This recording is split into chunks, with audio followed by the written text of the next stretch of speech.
Bonjour les amis, donc aujourd'hui une petite vidéo pour vous montrer comment je fais pour nettoyer mes couteaux une fois qu'ils ont pris l'humidité. Donc ça arrive une fois que sur le camp, qu'on le range, qu'il a fait un peu humide pendant le bivouac. Et 2-3 jours après, on s'aperçoit que le couteau, il a des taches marron noir. Et c'est un peu compliqué pour les enlever. Donc là, je vais vous montrer comment je procède pour enlever ces taches d'humidité sur le couteau. Donc voilà un exemple. Là, c'est le couteau Mora. C'est un couteau Mora. Donc un petit clin d'œil au panda des bois, s'il regarde la vidéo. Voilà, donc il a pris des taches. Je m'en suis aperçu quelques temps après, 2-3 jours après. Pourtant, j'essaye de les essuyer régulièrement avant de le ranger. Voilà. Il a pris des belles taches brunes. Donc, je vais vous montrer comment on peut enlever ça. C'est tout simple. J'utilise la pâte efface-rayures pour l'automobile. Voilà, tout simplement. Ce qui fait que ça va nous polir la lame. Et ça va éviter que si on prend une éponge avec un gratte-gratte, ça va lui faire tout plein de rayures et de marques. Là, la lame elle va rester nickel comme en sortie de boîte.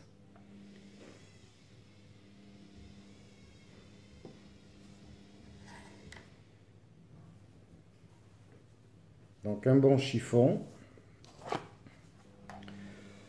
un peu de pâte à polir et c'est parti.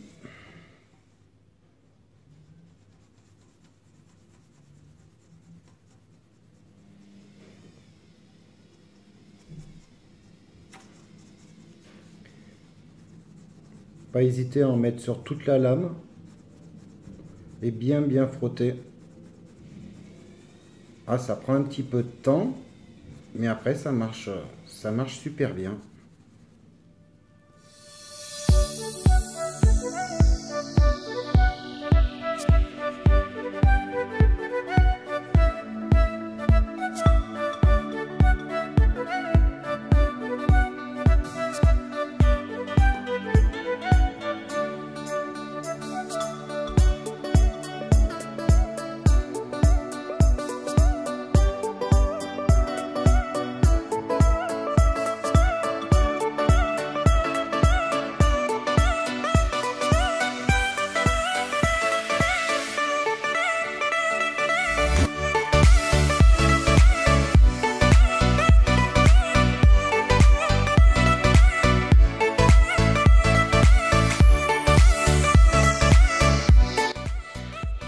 On peut voir que là, ça a déjà commencé à faire effet.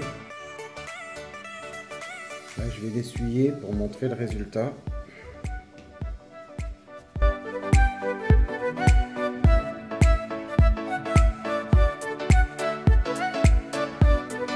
Donc voilà, il y a déjà une belle tache qui est partie. Et la lame reste super brillante.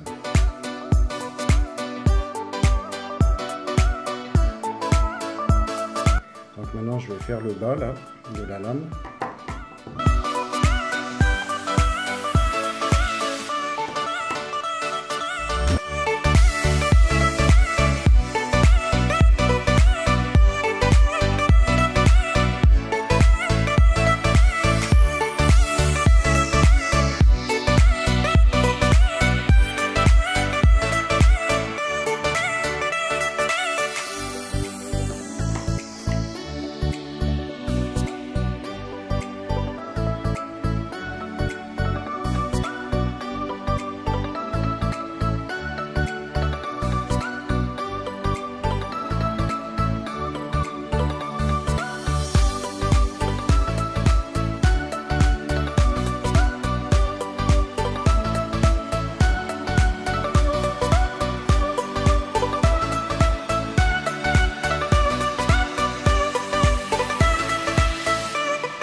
Donc voilà, après polissage avec la pâte à polir, l'efface rayures, voilà ce que ça peut donner.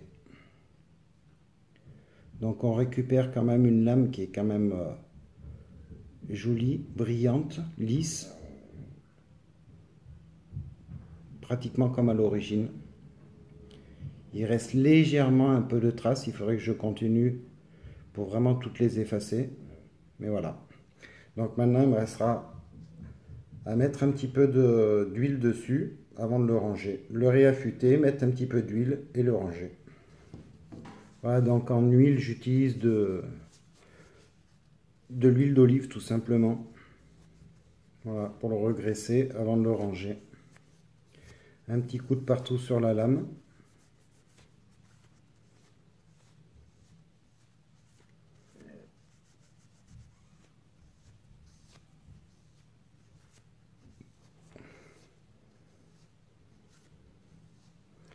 Voilà.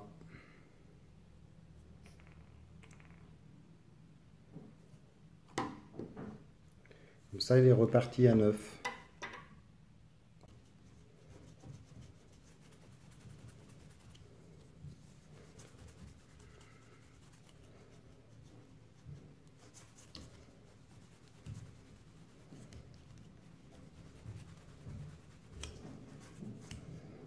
Donc voilà, j'ai fait la même chose sur mon vieil Opinel, toujours en lame carbone.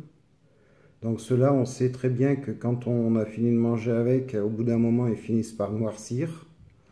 On réussit à avoir des lames quand même bien brillantes et bien jolies. Une fois que j'ai passé la pâte à polir, voilà, je le passe sous l'eau avec du savon, du produit vaisselle.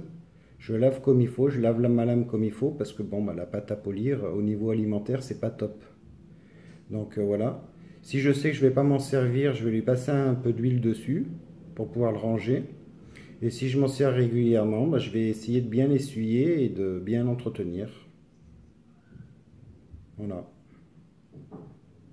Alors ça, c'est un vieil Opinel que j'avais, que je m'étais fait avec un dessin de renard.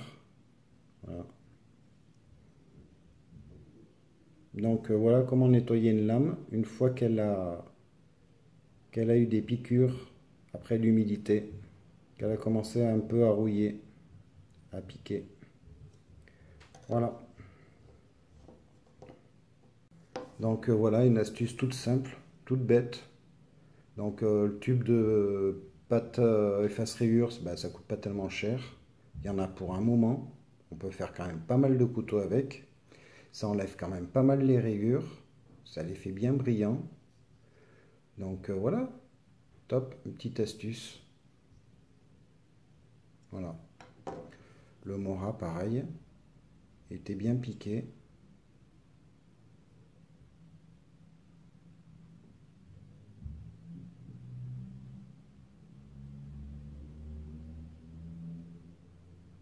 Voilà.